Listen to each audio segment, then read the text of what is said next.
La résistance, elle s'incarne y compris dans le groupe parlementaire. Et notre objectif à la France Insoumise, c'est de faire entrer le peuple à l'Assemblée nationale. Et c'est pourquoi j'ai la fierté et l'honneur d'introduire un de mes nouveaux collègues de 2024. Il a été porte-parole, l'un des porte-paroles de la CGT cheminot. On l'appelle le pourfendeur de Dupont-Aignan. Je vous demande d'accueillir chaleureusement Bérangère Cernot.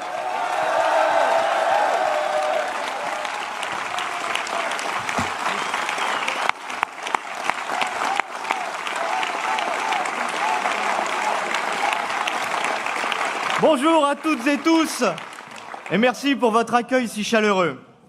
C'est un immense honneur et une fierté toute particulière pour moi de pouvoir m'adresser à vous dans ce nouveau rôle qui est dorénavant le mien. Moi, le petit-fils de mineur, le fils d'une enseignante et d'un agent EDF, moi, le cheminot syndicaliste. Rien ne me prédestinait un jour à être député de la nation. Mon parcours, mon profil est la démonstration que dès lors que l'intérêt collectif et l'intérêt commun est au centre du combat politique que nous menons, alors toute la société a sa place, que ce soit dans le mouvement, tout comme à l'Assemblée nationale. L'histoire de toute société jusqu'à nos jours est l'histoire de classe. J'appartiens à cette classe ouvrière, prolétaire, qui refuse de se soumettre à une classe bourgeoise, dominante, voulant nous plier au capitalisme. Où tout doit être marchandise et qui a pour objectif ultime celui d'anéantir notre bien le plus précieux, qui est le service public. Ces services publics qui sont le ciment d'une société égalitaire, d'une société au service de ses citoyens, d'une société ouverte sur le monde. Ces services publics qui nous soignent, qui nous éduquent, qui nous chauffent et nous éclairent. Ces services publics que nous utilisons pour aller au travail ou aux vacances. Ces services publics qui permettent le désenclavement des territoires et la planification écologique. Ces services publics qui sont au cœur de nos vies, de notre quotidien. Nos services publics sont l'héritage commun que nous ont légué nos anciens. Ils se sont battus, parfois au péril de leur vie, pour leur mise en place et pour leur défense. L'histoire des services publics est ponctuée de grèves et de combats historiques contre les offensives libérales.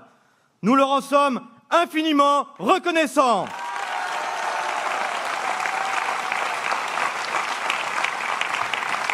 Dans un monde et une société où les repères collectifs, les notions de solidarité citoyenne et de fraternité sont gommées, il est de notre responsabilité de changer profondément les choses et de combattre de toutes nos forces ces velléités malsaines. Car ils ont toujours su répondre présent. Oui, nos fonctionnaires ont toujours su donner leur maximum pour répondre aux besoins de notre société. Mais la réponse devient de plus en plus dure, alors qu'il n'y a pourtant rien de plus beau et de plus valorisant que d'être au service des gens. L'austérité budgétaire saccage ce patrimoine historique de notre pays.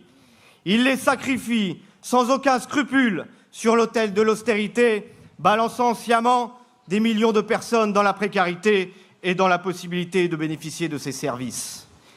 Il faut bien dire que nous les chérissons, autant que parfois nous les détestons. Mais si nous les détestons, c'est bien parce que certains s'acharnent à les tuer en les discréditant. La méthode est systématiquement la même. Les placer au bord du gouffre financier pour pouvoir les montrer du doigt et imposer des coupes budgétaires et à coût de réduction drastique de personnel, amenant de fait à une dégradation de leur qualité.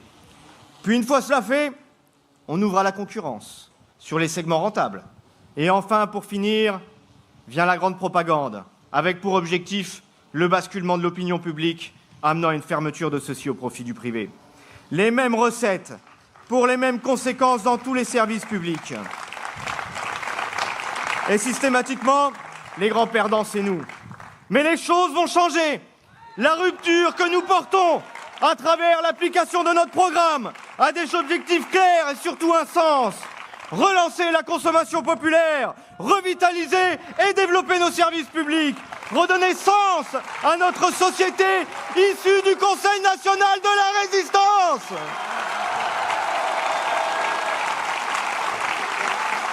Nous, parlementaires, nous avons un rôle central dans la défense de ceci.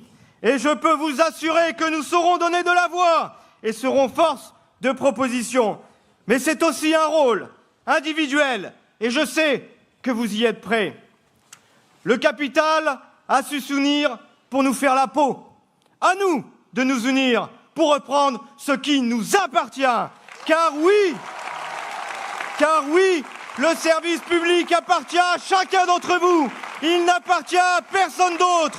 Il est notre bien commun à toutes et tous.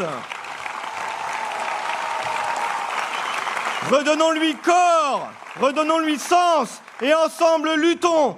Car prétendre résoudre la question sociale sans toucher d'une part au capital et d'autre part en faisant l'impasse sur la lutte des travailleurs serait une erreur fondamentale. Ensemble, soyons à la hauteur de la tâche qui nous attend. Soyons à la hauteur du moment auquel nous sommes confrontés. Ensemble, ne soyons qu'un. Unissons-nous, unissez-vous. Vive l'Union populaire, vive le NFP, vive la France insoumise.